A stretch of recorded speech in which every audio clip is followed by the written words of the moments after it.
Hi, thank you for signing up for Nano. We hope you get the most out of our app and start noticing changes at your workplace since day one.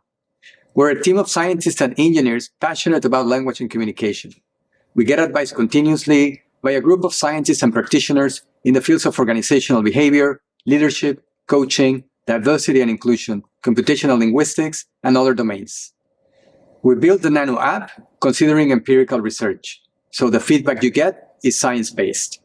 If you are a CEO, a manager, a team leader, project manager, or head of product, you're probably interested in retaining your top talent and creating the best conditions for everyone at your company to strive, shine, and experience psychological safety. I will explain you how, by using the Nano app alongside your online video conference system, you will learn to be more inclusive and increase engagement. Let's begin. It's important to say that you will learn and practice while you are in your meetings, so you're making the best use of your time and you're learning in the flow of work. The first skill you will learn is active listening.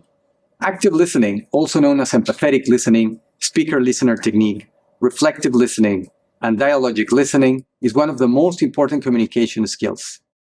When you're an active listener, you stay in the moment and focus on what the other person is saying, rather than on the ideas that naturally emerge in your brain. You allow the other person to formulate and express their ideas, and by doing so, they feel taken into account, valued, and appreciated.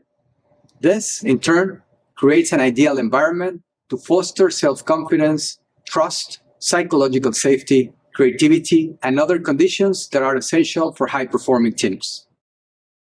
Active listening involves verbal and nonverbal communication.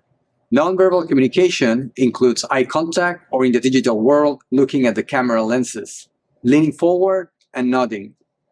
We will focus in verbal communication since the Nano app only uses the transcription of your voice. Verbal communication includes acknowledging, paraphrasing, open-ended questions, and silence and pace. Let's start with acknowledgements.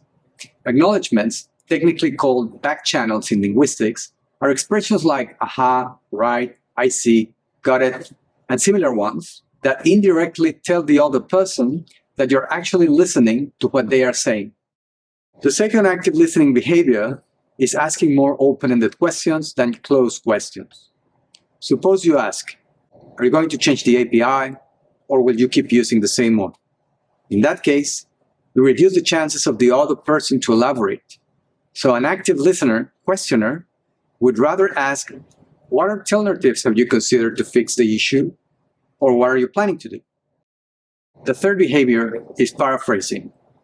When you paraphrase, you show that you understand. For example, saying, if I understood correctly, you are suggesting that the best approach is to include the input from the logistic team, or what I'm hearing from you is that we should involve also the clients in this meeting. The last behavior is silence and space. Active listeners try to adapt the speed of their speech so they don't speak too fast or too slow. In addition to that, they leave a small silence gap between their sentences so others can jump in the dialogue.